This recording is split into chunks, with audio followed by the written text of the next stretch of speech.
Hello दोस्तों, comic story अड्डा पे आपका स्वागत है। तो आज मैं लेकर आई हूँ राज कॉमिक से। कॉमिक का नाम है सोने की लीद और कॉमिक का मेन कैरेक्टर है बांकेलाल। अच्छा, अगर आप लोग राज कॉमिक के फैन रहे हैं तो आप लोग को ज़रूर पता होगा कि बांकेलाल नाम का इसमें एक बहुत ही कॉमेडी कैरेक्टर है जिसको भगवान शंकर से मिला हुआ है श्राप, जो कि बहुत ही शरारती बच्चा था अपने बचपन में। श्राप कुछ यूं था कि भाई इन्होंने जो भी हरकत करते थे उसका उल्टा ही होता था और इनकी हरकत से अक्सर दूसरे का भला ही हो जाता था, लेकिन फिर भी ये अपनी हरकतों से बाज नहीं आते हैं। फिलहाल इन कॉमिक तो ये काफ़ी बड़ी है कम से कम 41 पेजेस की। तो मैं इस कॉमिक को स्टार्ट करती हूँ और देखती हूँ मैं इसे एक पार्ट में अपलोड करती हूँ या एक ही साथ। अगर मैं एक साथ अपलोड करूँगी तो फिर है ही, और पार्ट में करूँगी वो आगे पता ही चल जाएगा। तो लेकिन आगे बढ़ने से पहले आप लोग कर लीजिए चैनल को सब्सक्राइब। और हमारी कॉमिक का नाम है सोने की लीद बांकेलाल। टाइटल इसका है बहुत ही जबरदस्त। तो अब बढ़ते हैं सीधे आगे की तरफ। संजय गुप्ता पेश करते हैं सोने की लीद। राज कॉमिक है मेरा जुनून। इसके लेखक हैं नितिन मिश्रा, आर्टिस्ट व इंकिंग है सुशांत पांडा, कैलीग्राफी है हरीश शर्मा की, संपादक है मनीष गुप्ता। ओहो भाई, इसमें तो ठाकुर और मतलब गब्बर सिंह भी है। चलिए भाई देखते हैं। पहले कुछ यहाँ पर एक कुछ दिया गया है नोट टाइप का। विक्रम सिंह को मारने का वरदान पाने के लिए बांकेलाल चला तो था गदादेव के मंदिर जाने के लिए, परंतु पहुंच गया गदादेव के मंदिर। दुष्ट जादूगर गलाटा गुरु गदादेव को प्रसन्न करके बन गया गदाधारी और चल पड़ा विशालगढ़ की ओर विक्रम सिंह का आत्मा खात्मा करने। बांकेलाल के गले पड़ गया मायावी गधा, जिसने यह बोलकर हलचल मचा दी कि वह देता है सोने की लीद। लंबी डीग ऋषि पप्पी पौ आचार्य राक्षस झप्पी पाई आदिवासी कबीला हंगला बुगला और पूरा विशालगढ़ पड़ गया गधाधारी बांकेलाल के पीछे। तो चले भाई देखते हैं आगे क्या है। यहाँ गब्बर सिंह। कितने आदमी थे? एक भी आदमी नहीं था सरदार, पूरा गांव खाली था। हैं? सुअर के बच्चा, पूरा गांव खाली था फिर भी लौट आए खाली हाथ? क्या सोच कर आए थे? सरदार खुश होगा, शाबाशी देगा। पूरा गांव ही खाली था तो वहां बैठकर हम क्या गिल्ली डंडा खेलते? अब एक गधे घरों को ही लूट सकते थे। पुई, ये तो हमने सोचा ही नहीं। हे हे। डाकू सरदार छड़प्पा सिंह का नाम पूरा मिट्टी में मिल गया। आए। अरे ओ तांबा, कितना इनाम रखे हैं राजा विक्रम सिंह हमारे सर पर। थैले भरकर भी इनाम नहीं रखे हैं राजा विक्रम सिंह तुम्हारी खोपड़िया पर। हमारा मुंह मत खुलवाओ सरदार, वैसे भी हमारे दिमाग बहुत गर्म हो रहा है। तांबा हत्ते से उखड़ गया। साला एक तो हमको यहाँ सबसे ऊंची चट्टान पर बिठा दिया है, धूप और गर्मी से जल जल कर हमारा पैंधा कोयला हो गया, ऊपर से हर घंटे पूछते रहते हो कितना इनाम रखे हैं हमारे पर। कोई बात नहीं तांबा मेरे भाई। ही हम तो यह सोच रहे कि आखिर सब गांव वाले कहाँ चले गए, कहीं होली खेलने तो नहीं चले गए। अरे ओ तांबा, कहाँ कब है होली? एक तो साला तुमको होली का बहुत शौक चढ़ा रहता है। अभी पिछले हफ्ते ही गए थे गांव में होली खेलने, भूल गए? जब बच्चों ने दौड़ा दौड़ा कर गोबर भरे गुब्बारे मारे थे तुम्हें, तुम्हारी धोती भी फाड़ दी थी और तुमने नीचे कच्छा भी नहीं पहना था। हे बस कर तांबा, मुझे याद आ गया, आगे बताने की जरूरत नहीं। परंतु फिर यह गांव वाले गए कहाँ होंगे? खुद ही जाकर क्यों नहीं देख लेते? यहाँ बैठे बैठे पगला रहे हो। हे पैंदे सिरकने से मेरा दिमाग चलने लग गया है तांबा। चलो बे सारे के सारे तैयार हो जाओ, हम गांव पर थांबा बोलेंगे। ही चल दिया भाई डाकू। आधा पादा कौन पादा? सरदार का घोड़ा पादा। ही मुझे बदनाम कर दिया तांबे, दुलत्ती मार कर पैंदी लाल कर दूंगा। चलो भाई पहुंच गए गांव। आए, गांव तो वाकई पूरा खाली है। सरदार देखो, वहां एक बुढ़िया बैठी है, उससे पूछो। अरे ओ बुढ़िया, यह सारे गांव के लोग कहाँ गए? मेरी मैयत पर गए हैं। तमीज से बात कर बुढ़िया, तू जानती नहीं हम कौन हैं? कौन है तू? तांबा, बुढ़िया को बताओ हम कौन हैं। हाँ, ये है महान डाकू सरदार छड़प्पा सिंह। 50-50 को दूर तक कोई बच्चा रोता है तो उसकी माँ कहती है कि बेटा चुप हो जा वरना छड़प्पा सिंह आ जाएगा। ही बच ही अब बता बुढ़िया, वे कहाँ गए सारे के सारे? बच्चे और जोर से रोने लगते हैं। चड़प्पा सिंह के बारे में सुनकर बुढ़िया भोपू की तरह बजने लगी। एक नंगा बावला गधे को अपने कंधों पर उठाए और दौड़ रहा था। उसका मायावी गधा कहता था कि वह सोने की लीद देता है। पूरा विशालगढ़ उसी के पीछे जंगल में गया है। हाँ, सोने की लीद के बारे में सुनते ही चड़प्पा सिंह का बुक्का चौड़ा हो गया। मायावी गधा, सोने की लीद? सरदार, सोने की लीद देने वाला मायावी गधा तो हमारे पास होना ही चाहिए। हाँ सरदार, अगर सोने की लीद करने वाला गधा मिल जाए तो हम कम से कम असली तलवारें तो खरीद पाएंगे। लूटपाट के लिए नौटंकी वालों से यह नकली तलवार भाड़े में नहीं लेनी पड़ेगी। क्या कहा? नकली तलवारें? बू, ससुरे तांबा की थूथनी बंदी नहीं रहती। नकली हथियारों की बात सुनकर बुढ़िया भवंडर बन गई। हरामखोर, नाथ पिटे, कलमुए, छिचोरे, लाचार, बुढ़िया को नकली तलवारों से डराता है। कीड़े पड़े तुझे, बवासीर के फोड़े फूटे, छेद हो जाए तेरी धोती में, दस्त लग जाए और कहीं जाने की जगह न मिले, भाग भाग भाग। ओए बेचारी बुढ़िया, भाग लो दम दुबाए के वरना बुढ़िया तेल पिलाए लाठी से सूद देगी। रुक जाओ नामुरादो, बुढ़िया भागी चली आ रही है। चलो सब जंगल की ओर। अरे, सोने की लीद करने वाला गधा हर हाल में हासिल करना है। और यहाँ बांकेलाल भागे जा रहा है उस गधे को लेके। गधे के सर पे सांता क्लॉज की टोपी भी है। हाँ हाँ, बड़ी मुश्किल से जान बची है। समझ नहीं आता कि तुझसे पीछा कैसे छुड़ाऊं गधू के बच्चे। अरे भाई आए, यह बिना सुर की तान कहाँ से शुरू हो गई? कुछ आवाजें आ रही हैं। ही भागेलाल, मैंने बहुत खा लिया है, अब निकालने के वक्त आ गया है। बू बेचारा। मेरी पीठ पर ही लीद करेगा क्या? करनी तो पड़ेगी ही, मैं तुझे छोड़कर उतर थोड़े ही सकता हूँ। आ भी जा, ओ आकर ही रहेगी। गधा भी गाकर करता है। बू, क्या क्या झेलना पड़ रहा है बांकीलाल तुझे। चलो इसी बहाने यह तो पता चल जाएगा कि यह गधा सच में सोने की लीद देता है या सबको उल्लू बना रहा है। मुझे पता था दुष्ट पाजी गधे कि तू सबको मूर्ख बना रहा है। यह तो साधारण लीद है, वो भी इतनी भयानक बदबू वाली। इसे सोने की कहाँ? अबे ध्यान से देख बावले, यही सोने की लीद है। ही गधा, मुझे गधा बना रिया है। सोने का एक कण भी नहीं इस बदबूदार लीद में। अबे बावले, मेरी बात मान ले, यह लीद तेरी बहुत काम आएगी। मेरा प्रसाद मानकर इस लीद को अपने पास रख ले। ऐसी क्या खास बात है? लीद में च्यवनप्राश निकला है क्या? अबे ज्यादा झुकेगा तो मुंह बुड़ जाएगा लीद में। उठा कर रख ले अपने पास। अबे कहाँ रखूं तेरी लीद? कपड़े तक तो उतर गए मेरे तेरे चक्कर में। अब तो मेरी इज्जत को बस इस कच्छे का सहारा है, तो कच्छे में ही डाल लेना। देख वे गधे के बच्चे, गंदी बात मत करियो मुझसे, हाँ नहीं तो। मुझे पता है कि तेरे कच्चे में चोर जेब है। हे तुझे कैसे पता चला कि मेरे कच्चे में चोर जेब है? मैंने झांक कर देखा था। हे मेरे कच्चे में झांक रहा है छिछोरे। अब फटाफट लीद उठाकर रख ले चोर जेब में, वरना सबको बता दूंगा और क्या क्या देखा है। ही ऐसी बात मत करियो, मैं लीद रखता हूँ। अब गधे की तरह खड़ा मत रह, अगर भीड़ ने तुझे पकड़ लिया तो यह कच्छा भी नहीं बचेगा तेरे पास। दुड़की हो ले यहाँ से। गधे का कहना सही था। सोने की लीद के लालच में पूरी फौज जंगल में भागी आ रही थी। कहाँ गया कच्चे वाला बांकेलाल? मैं ढूंढूंगा बांकेलाल को। सोने की लीद सिर्फ मुझे मिलेगी। सभी उसी के पीछे पड़े हुए हैं।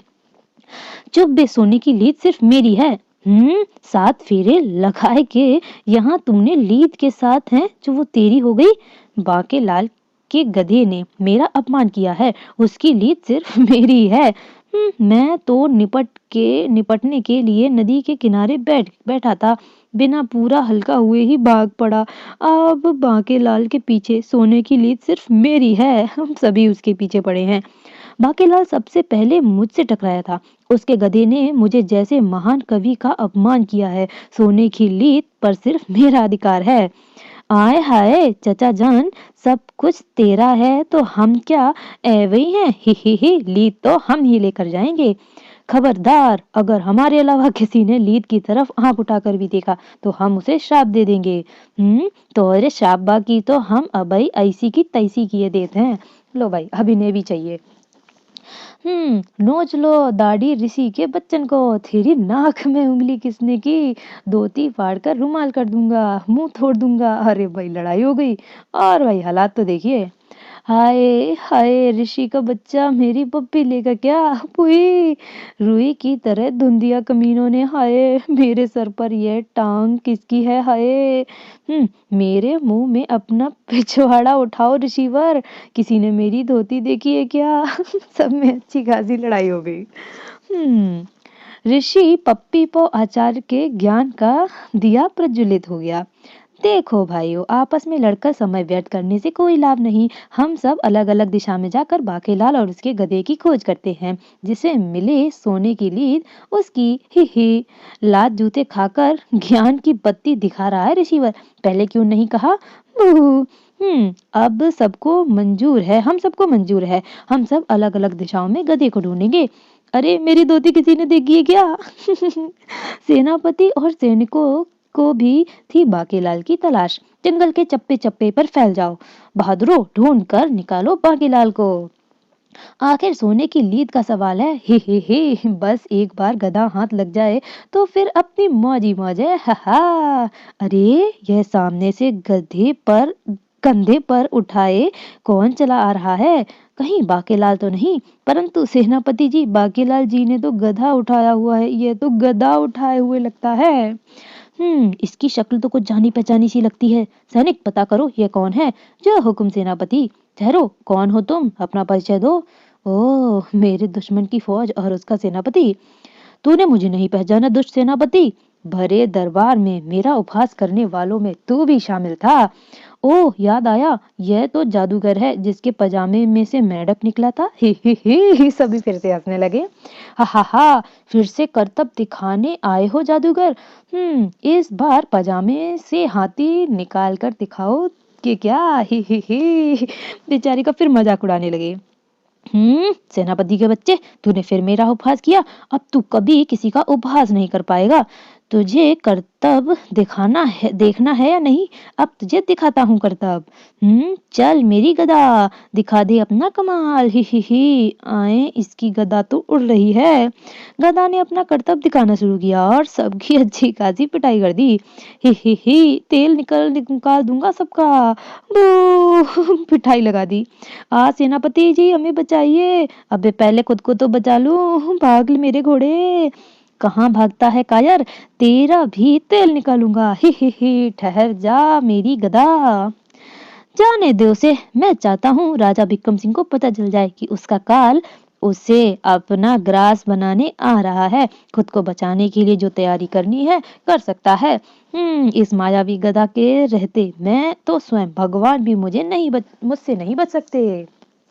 सेनापति कमान से छूटे तीर की तरह सीधे राजमहल पहुंचा। महाराज, महाराज।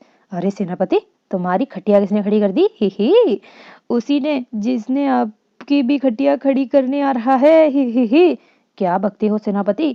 सही कह रहा हूँ महाराज। दुष्ट जादूगर गलाटा गुरु एक मायावी गदा के साथ आपसे अपने अपमान का बदला लेने इसी ओर आ रहा है। वह मायावी गदा जादूगर के आदेश पर उसके दुश्मन का सर तोड़ देता है। मेरे साथ गए सैनिक मारे गए। मैं बहुत बहादुरी से लड़ते हुए अपनी जान बचाकर यहाँ आया हूँ ताकि आपको आगाह कर सकूं। बहादुरी? उफ, ऐसी विकट घड़ी में तो बाकेलाल ही कोई युक्ति सुझा सकता था। हमारे प्यारे बाके के बारे में कुछ पता चला सेनापति? पता करने ही जा रहे थे, कमबख्त जादूगर ने पत्ते की तरह उड़ा दिया। तभी बदहवास हाल में पुस्तक मंत्री ने दरबार में प्रवेश किया। महाराज, महाराज। अब तुम कौन सा बुरा समाचार लाए हो पुस्तक मंत्री? पुस्तक मंत्री ने अपने बुक्के का गठबंधन विक्रम सिंह के कान में कह सुनाया। खुसर फुसर, खुसर फुसर। ओ, तो ये बात है। क्या बात है महाराज?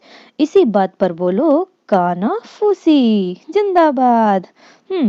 सेनापति, विशालगढ़ की समस्त सेना को तैयार करो। हम पूरी सेना और अपने पूरे राज दरबार के साथ जादूगर गलाटा गुरु का सामना करने और बाकीलाल को खोज में जाएंगे।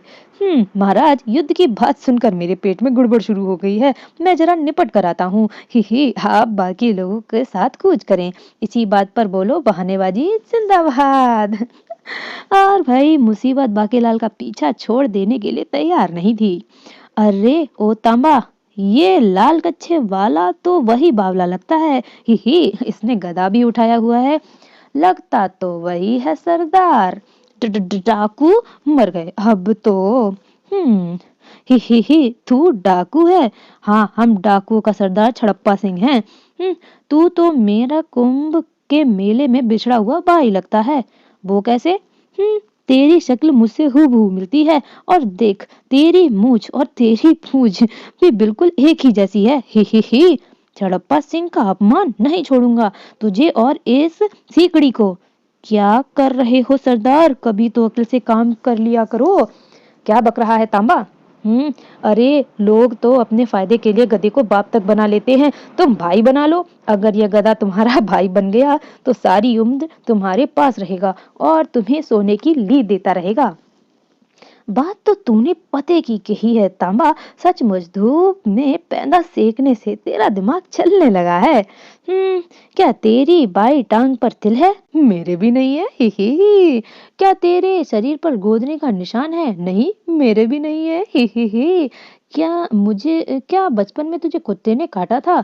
नहीं, मुझे भी नहीं काटा था। ही मुझे गधा बना रहा है। अभी ले। अब गधे ने सोचा, भैया अबू, अब ये क्या हो रिया है? तुम ही मेरे कुंभ में बिछड़े हुए भाई हो। हाँ मेरे भैया, आओ गले मिलो। अब तू भी मेरे पीठ पर सवार होगा क्या? गधे ने भागीलाल के साथ उसको गले लगा लिया। नहीं, हम अपने भाइयों को अपनी पीठ पर बैठाकर अपने साथ ले जाएंगे। उतारो हमारे भैया को अपनी पीठ पर से। अरे, मैं तो चाहकर भी इस कमबख्त को अपनी पीठ से नहीं उतार पा रहा हूँ। कमबख्त गोंद की तरह चिपक गया है मेरी पीठ से।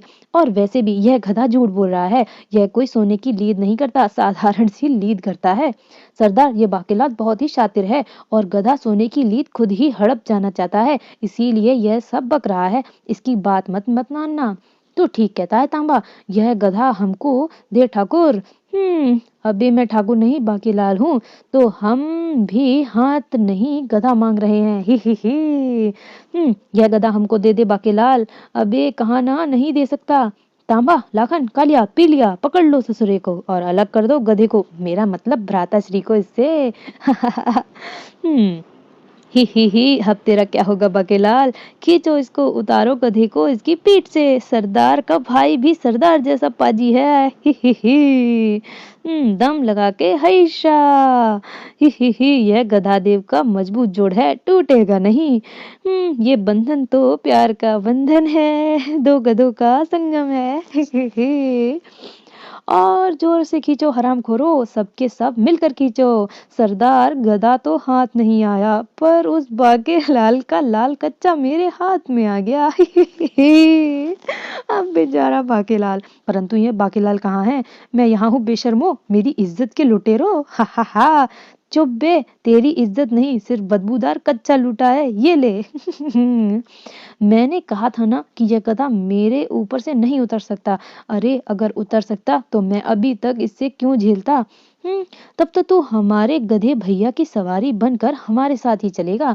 अरे, हम में से कोई भी दो गधों को एक साथ अपने ऊपर सवार नहीं करवाएगा, ये हमारी जाति का अपमान है। घोड़ों ने भी चढ़ने से मना कर दिया। ओह, घोड़े बाकीलाल व गधे भैया को सवार नहीं होने दे रहे। अब तो तुझे पैदल ही चलना होगा बाकीलाल। ही आधा पादा कौन पादा? सरदार का घोड़ा पादा। अरे, बाकीलाल और चमत्कारी गधे को तो डाकू पकड़ कर ले जा रहे हैं।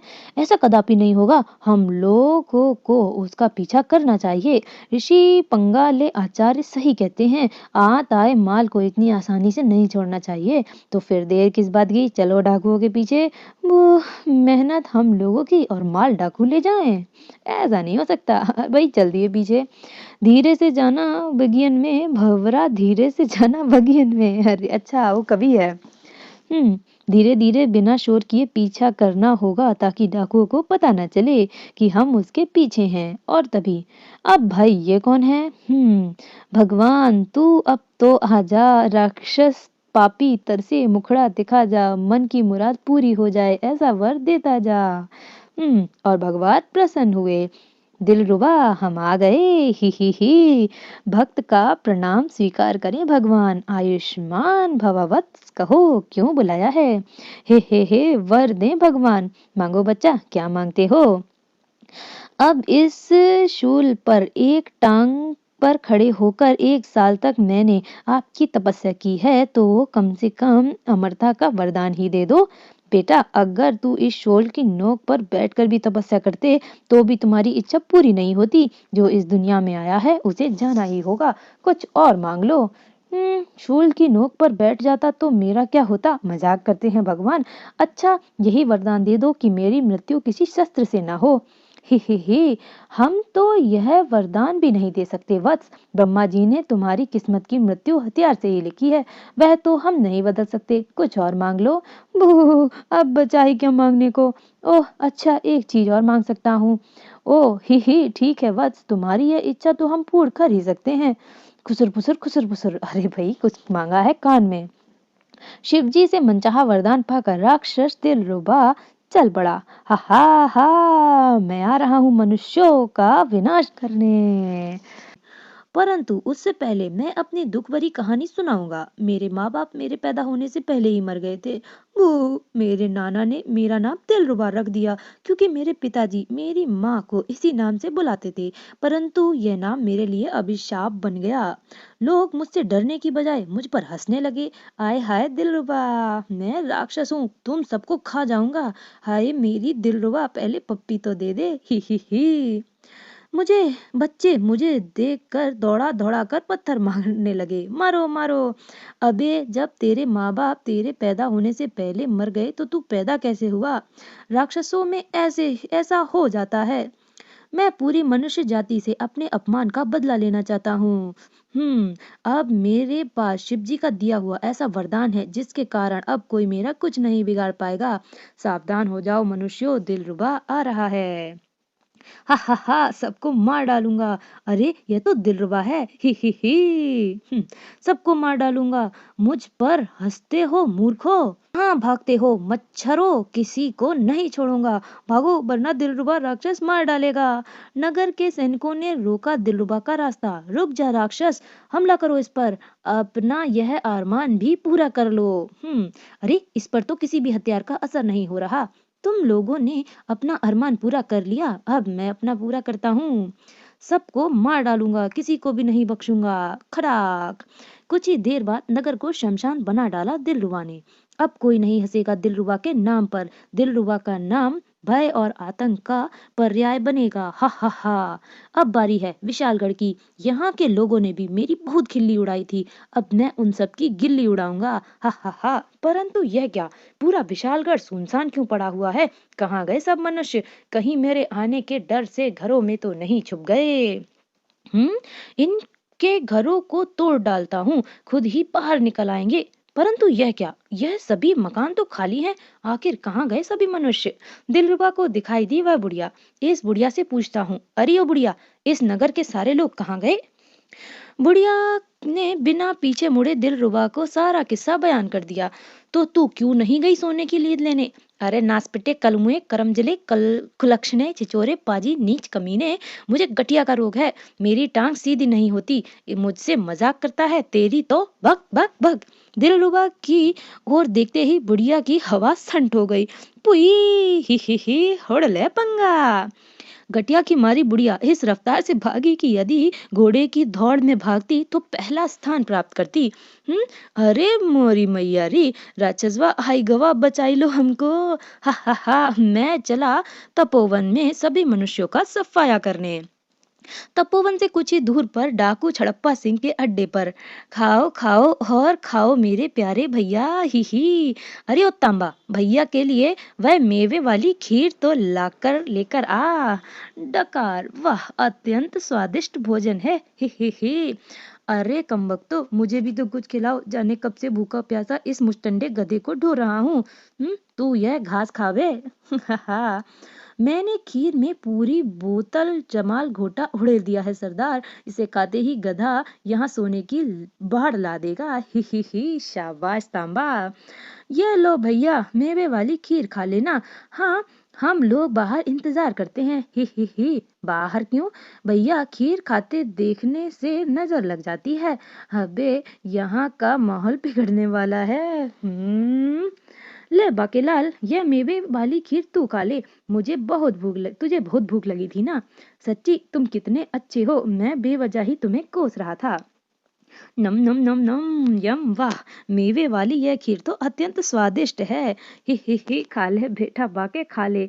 मुझे इससे केसर की खुशबू आ रही है, जमाल घोटे की भी। पुई, ये खीर खाकर मेरे पेट से आवाजें क्यों आ रही हैं? हाय, क्या मिला दिया था खीर में कमीनों, मेरे कच्चे में विस्फोट हो रहे हैं।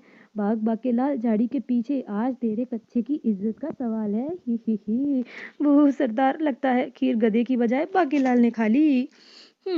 ये सारा माजरा ऋषियों की टोली और लंबड़ीक देख रहे थे। यही वक्त है जब हम बाकीलाल और गधे को डाकुओं से छुड़वाकर अपने कब्जे में ले सकते हैं। मैं अपनी कविता से डाकुओं का ध्यान बटाता हूँ, आप लोग बाकीलाल और गधे को देखिए। नमस्कार बंधुओं, हम आप सबका अपना कविताओं से मनोरंजन करने आए हैं।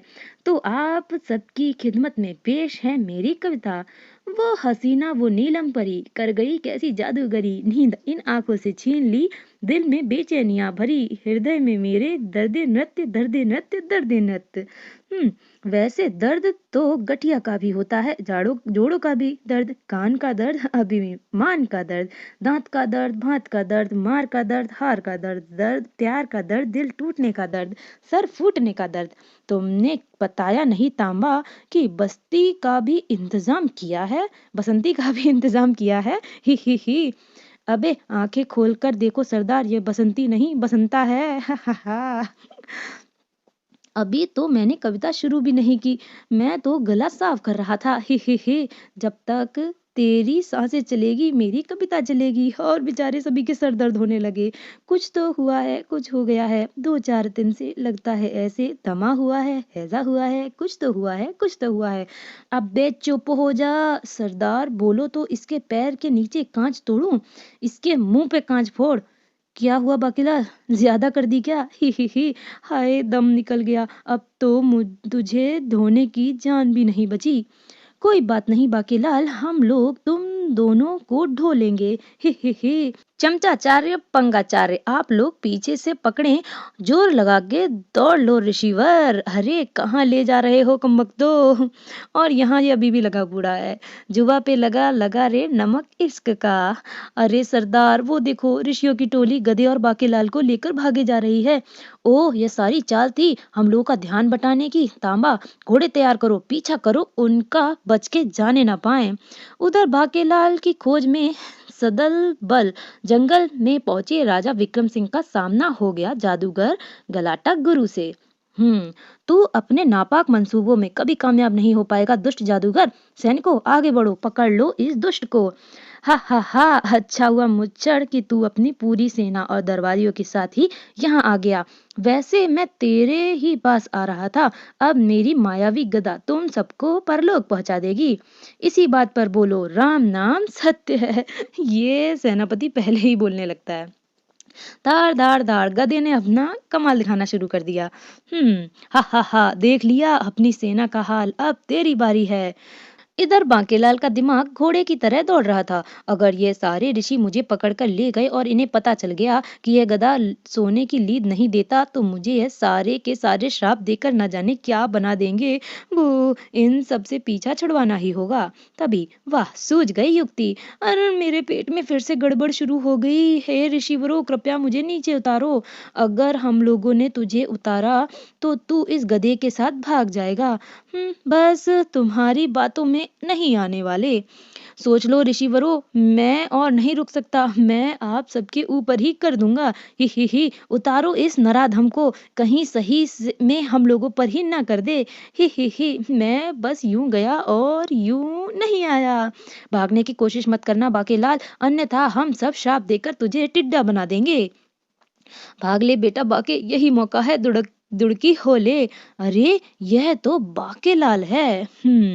हर बार मेरे हाथ से निकल जाता है, इस बार नहीं छोड़ूंगा, ऐसी झप्पी दूंगा कि कचूमर निकल जाएगा। ही, पीछे लग लेता हूँ इसके। बाकेलाल को झाड़ी के पीछे गए बहुत वक्त हो गया, कहीं भाग तो नहीं गया। हाँ, ना ही आवाजें आ रही हैं और ना ही बदबू। तुम झाँक कर देखो ना झाड़ी के पीछे, ऋषि पप्पीपो आचार्य। छी, मेरे लिए यह देखना बाकी बचा है। तुम ही क्यों नहीं देख लेते पंगाचार्य? भड़कते क्यों हो, मैं ही देख लेता हूँ। अरे बाकीलाल यहाँ नहीं है, हमें मूर्ख बनाकर भाग गया वो। जल्दी दौड़ो, ज्यादा दूर नहीं गया होगा अभी। अपनी धोती उठाकर दौड़ो ऋषिवर, कहीं पैरों में फंस कर खुल ना जाए। ही। चड़प्पा सिंह भी पीछे नहीं था। सरदार, यह तो वही ऋषि है जो गधे और बाकेलाल को लेकर भागे थे। हाँ, परंतु लगता है बाकेलाल इनको भी चकमा दे गया, इनके पीछे लग लो। विशालगढ़ के नागरिक भी पीछे नहीं थे। इतनी देर से ढूंढ रहे हैं, अभी तक बाकीलाल नहीं मिला, परंतु अच्छा हुआ मुझे तुम लोग मिल गए। ही, और पीछे। हा, अब कोई नहीं बचने वाला मेरे हाथों से। अरे बाप रे, यह तो राक्षस है, भागो। हा, सबको मार डालूंगा, कोई नहीं बचेगा। सभी भागने लगे और यहाँ पर भी अपना चल ही रहा है। जा मेरे मायावी गदा, कर दे दुश्मनों का काम तमाम, फोड़ दे मुच्छड़ की खोपड़ी। नहीं, मुझे बचाओ, कहाँ हो मेरे प्यारे बाकू? बाकीलाल ज्यादा दूर नहीं था, ठोकर लग गई और जा गिरा राजा जी के ही सामने। मेरा प्यारे बाकू आ गया। रे क्या हो रिया है? नहीं, यह क्या हो रहा है? मेरी मायावी गदा कहाँ गायब हो गई? आज हमारा प्रतिशोध पूरा हो गया। ही, बहुत समय पहले की बात है। अरे यह तो गधादेव है। भक्तों ने मेरा और मेरे छोटे भाई गदादेव का मंदिर बनवाया, क्योंकि मैं बड़ा था इसीलिए मुझे बड़ा मंदिर मिला, और वह छोटा था इसीलिए उसे छोटा मंदिर मिला। परंतु वह मन ही मन मुझसे ईर्ष्या करने लगा। मैं अत्यंत शक्तिशाली हूँ और मुझे मिला यह छोटा मंदिर, और बड़े भाई को भक्तों ने दे दिया बड़ा मंदिर। इस घोर अपमान का बदला मैं बड़के गधा देव से लेकर रहूंगा। एक दिन देवराज इंद्र ने सभी देवताओं को अप्सराओं का नृत्य देखने के लिए स्वर्ग बुलाया। मैं भी सज धज कर वहां पहुंचा। आइए गधा देव, स्वागत है आपका, कृपया आसन ग्रहण करें। मैं बगल में बैठे बड़े भैया, वाह, अप्सराएं मुझ पर अवश्य मोहित हो जाएंगी। परंतु मैं बैठ ही रहा था कि मेरे छोटे भाई ने मेरे आसन के नीचे फुग्गा रख दिया, और जैसे ही बैठा, पुई की हुंदिस। मेरे क्रोध से मैं अपने छोटे भाई को श्राप दे डाला। छोटे, तूने अपनी शक्ति के घमंड में चूर होकर भरी सभा में अपने बड़े भाई का अपमान किया। जा, मैं तुझे यह श्राप देता हूँ कि जिस शक्ति पर तुझे इतना अभिमान है वह मेरी शक्ति के सामने छीड़ पड़ जाएगी। जब भी तू अपने वरदान से किसी को गदाधारी बनाएगा, तब कोई मेरी शक्ति गधे को धारण करके बनेगा गधाधारी, और जैसे ही तेरा गधा मेरे गधे के सामने पड़ेगा, वह अपनी शक्ति खोकर विलीन हो जाएगा। बू, अपादा की हो। और बेचारा, भरे दरबार में मेरी इज्जत टूट गई, सभी मुझ पर हंसने लगे थे। इसीलिए जब गलाटा गुरु बना गदाधारी, तो बाकेलाल बना गधाधारी, और जैसे ही मेरी शक्ति गधे को उठाए हुए बाकेलाल जादूगर के सामने आया, श्राप के कारण मायावी गधा गायब हो गया। ही, अच्छा भाई, हुड़ापा चल दे होंगे। बेड़ा गर्ग, सत्यानाश, अगर मुझे पता होता कि जादूगर मुच्चड़ की खोपड़ी फोड़ने आ रहा है, तो मैं इतनी जहमत ही क्यों उठाता। इस कमबख्त बाकेलाल की वजह से मेरे सारे मंसूबे बर्बाद हो गए। मैं इसे नहीं छोड़ूंगा। अब अपना क्या होगा? बाकेलाल, जल्दी कर, मेरी लीद इसके मुंह पर मार। ले भाई, बाकेलाल ने गधे की लीद गलाटा के मुंह पर दे मारी। अरे यह तो सो गया, बाकीलाल, मैंने कहा था ना कि मैं सोने की लीद देता हूँ। मेरी लीद यदि किसी के मुंह पर मल दो तो वह सारी उम्र सोता रहेगा। हे। तभी वहां पहुंचा राक्षसी झप्पी पाई। बू, चड्डी में और लीद नहीं है। अब तू मुझसे नहीं बच पाएगा बोदी वाले। अब तो तुझे झप्पी देकर ही रहूंगा। ही। गधे के बच्चे, फटाफट लीद कर दे, इसके मुंह पर मल देता हूँ। बाकीलाल, मेरा धारक सिर्फ एक बार ही मेरी शक्ति का उपयोग कर सकता है, जो तूने कर लिया। अब मैं चला। बाकीलाल के पीछे पड़े ऋषिगढ़ भी उसी ओर आ रहे थे। उधर से कुछ आवाजें आ रही हैं। लगता है बाकीलाल उधर ही गया है। ऋषि पप्पीपो आचार्य को लगी ठोकर और पप्पीपो आचार्य विमान बन गए। अरे, ये क्या उड़ने वाला ऋषि है? यह ऋषि चोंच निकालकर मेरी ओर क्यों उड़ रहा है? ऋषि पप्पीपो आचार्य, और उसने उसकी पप्पी ले ली। हाय, ये क्या हो गया? चोंच वाले ऋषि ने मेरा चुम्मा ले लिया। लुट गई राक्षस की इज्जत। बू, हाय हाय, मेरी मृत्यु किसी ऋषि की पप्पी से ही होनी थी।